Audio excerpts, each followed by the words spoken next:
Penggunaan senjata kimia dalam peperangan memang sangat kejam.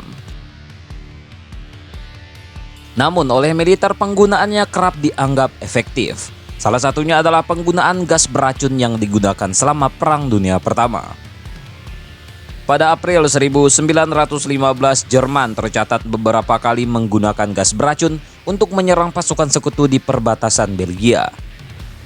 Walau belum efektif karena bergantung pada topografi dan arah angin, beberapa pasukan sekutu mulai kewalahan. Satu-satunya perlindungan prajurit ketika itu adalah dengan bernafas menggunakan sapu tangan atau kain yang sebelumnya telah direndam dalam urin.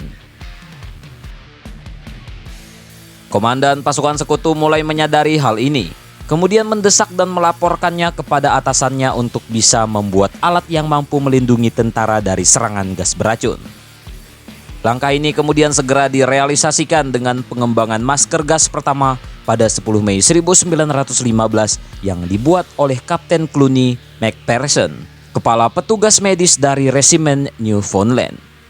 Dia mengembangkan masker itu dari helm yang diambil dari tahanan Jerman yang tertangkap.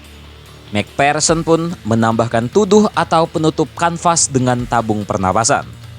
Masker gas ini mampu menangkal klorin dan gas beracun lain dalam peperangan. Setelah beberapa perbaikan, masker gas McPherson menjadi masker gas pertama yang digunakan oleh tentara Inggris. Penemuan masker gas ini terbukti penting dalam Perang Dunia Pertama untuk melindungi tentara yang tak terhitung jumlahnya dari kebutaan, cacat, atau cedera pada tenggorokan dan paru-paru mereka.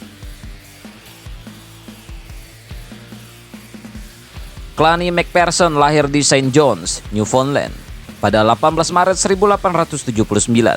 Ia menyelesaikan pendidikan awalnya di Methodist College di St. John's, dan kemudian melanjutkan pendidikannya di Universitas McGill di Montreal. Di sana, McPherson memperoleh gelar dalam bidang kedokteran. Setelah lulus mendapatkan ilmu bidang kedokteran, dia mulai berpindah lokasi untuk mengabdikan ilmunya. Pada tahun 1904, akhirnya dia kembali ke St. John untuk memulai praktik pribadinya. Selain sektor medis, dia juga tergabung dalam asosiasi ambulans yang mengarah terbentuknya Brigade Ambulans St. John dengan 3 divisi. Ketika Perang Dunia Pertama pecah, anggota brigade ini terdaftar di Resimen Newfoundland. McPherson mengorganisasi orang-orang ini menjadi unit ambulans yang berlanjut sepanjang perang. Dia juga mengoordinasi tim medis selama perang. Walaupun Dr. McPherson juga memiliki pangkat kapten dalam militer, dia juga diangkat sebagai kepala staf medis Resimen Newfoundland. Karirnya mengharuskan ke luar negeri untuk membantu sekutu dalam berperang. Dari Prancis, Belgia, dan Mesir hingga akhirnya dia berlabuh di Gallipoli untuk bertindak sebagai penasihat dan ahli dalam gas beracun. Jerman yang berada satu langkah di depan sekutu dalam pengembangan gas beracun menjadikan McPherson memutar otaknya untuk menciptakan masker. Pada 1916, McPherson kembali ke Newfoundland dan kembali melayani medis. Dia diangkat menjadi anggota komite terkait gas beracun dan direktur layanan medis untuk Newfoundland selama Perang Dunia. Dia pensiun dari dinas militer dengan pangkat terakhir Letnan Kolonel, namun masih melayani medis setelah itu. McPherson juga mendapatkan penghargaan atas penemuannya.